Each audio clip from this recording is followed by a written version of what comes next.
Hello boys and girls, it's me, Allie D, and welcome back to my show. Now today I will be teaching you how to write a screenplay. I will be focusing on how to write it technically. Today I will be teaching you how to write it on Celtics. You could also use Faden, which I believe is the industry standard. Don't quote me on that. Also, just a warning, I am not a professional. I'm just sharing with you my knowledge of how to write a screenplay. Let's begin. So to start each scene, you're going to want to start it off with a slug line. It's what goes on top of each scene. A scene is anytime there is a change in time or a change in place. Even if it's your character getting up and walking into the kitchen, you still need to make that a new scene. So, slug line looks like this.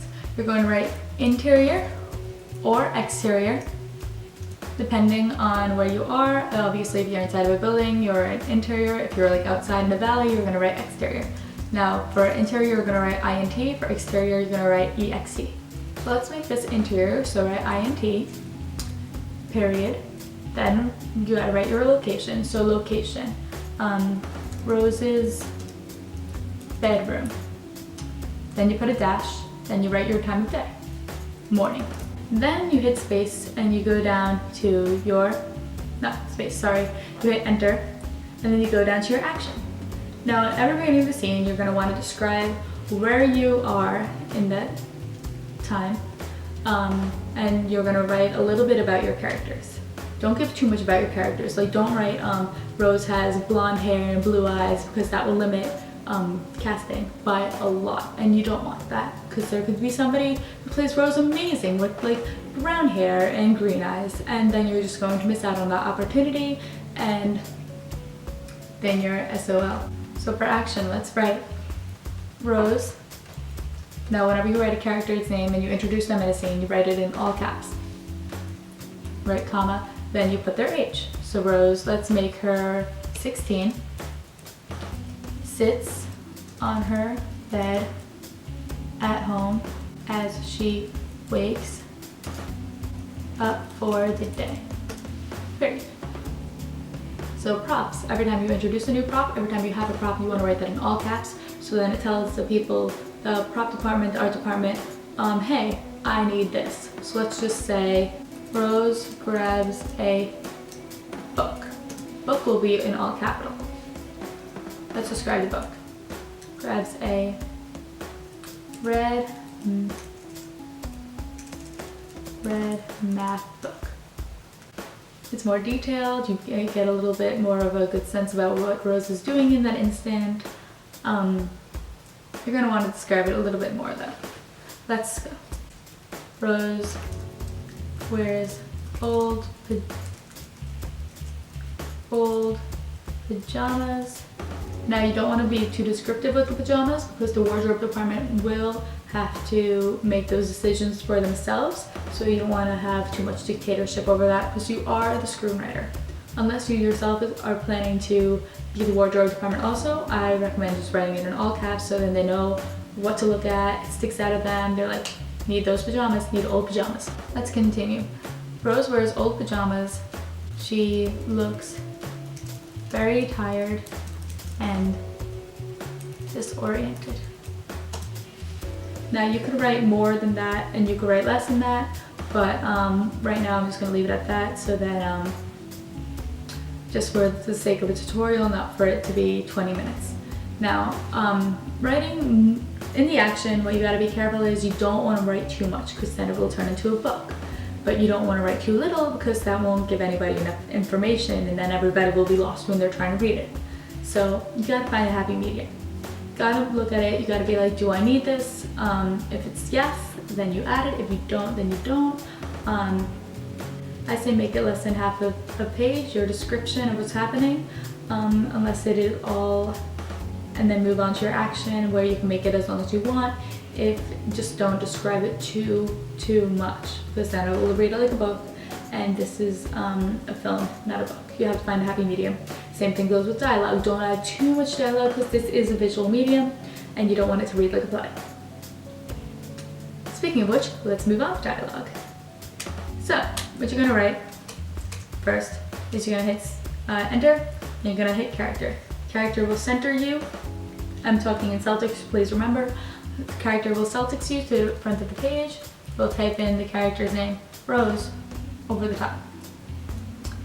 Rose will say, let's say she says, I hate math. To write good dialogue, you're going to want to make it focused, more focused. One example of this is if I say, me and my brother were walking to the store the other day and then we found a blue and pink cat and it was really weird and I don't know what to do about it and I wish that I caught the cat because it's like, see, that's rambling. You don't want your character to ramble. That's like a play. Plays are very dialogue heavy because they are a talking medium. You know, you gotta find what medium is good for you. So instead of that, let's say you say, me and my brother were walking the other day and we ran into this really weirdly colored cat. There. Now it's more focused. You get right to the point. You can express what you want to the audience more efficiently. Another thing you have to keep in mind is subtext. With subtext, you have to, that means don't make the audience feel stupid. You can assume that the audience is stupid, but mostly they're not unless you're writing for children, then you gotta make it a little bit more on the nose. Not too much. Just don't assume that your audience is stupid. For instance, if somebody, like people rarely say what they're feeling or thinking in real life, so you want to bounce off that. So let's say you want your character Milo to burst in on Rose and demand how much he hates her. So let's write that. What you would do is you would go back to your action, write Milo, let's make him 12, bursts in on his sister Rose in her room. Hit enter, go to character, write Milo, enter again. Now let's say Milo is angry. He's just so angry at her because let's say she used his soap without asking. I don't know. Milo. So he will say, I am so angry at you. How could you use my soap without asking? I am really, really angry. I don't know many people who will literally say, I'm so angry at you right now. How could you do that? So angry. God, I'm just so angry. I'm so angry. Wow, the anger is real. I'm so angry. So instead, let's go back and let's instead say, how could you use my soap without asking first? Now you could tell by that he is upset. If you want to take one step further and make sure that they know that Milo is supposed to be upset, you can put a space underneath Milo, go on to use it as a parenthetical and write angry. See, now parentheticals are usually put underneath the character's name. In parentheses, it's usually used to show emotion if the author really wants like a strong emotion to come up there, or if it's really like important, like they sneeze, you could write sneezes there.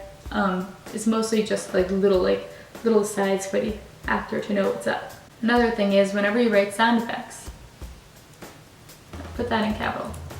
Sound SFX, colon. Now let's say the door slams. Door slams. Now, whenever you have a sound, you want to write it just like that, because you know you have to really make it scream like, this is what I want, this is the sound effect that I'm using this door slamming. You could also write it like this. Milo leaves Rose's room, slamming the door behind him. Now the word slammy is in all capital, and you do not have to write sound effects, colon, then what the sound effects is if you're doing it like that. So that's really all I have for you today. I hope this was helpful. I will be doing more screenwriting videos in the future. I will also be doing more film videos in the future. This was my first film video. I hope you guys enjoyed. Goodbye for now.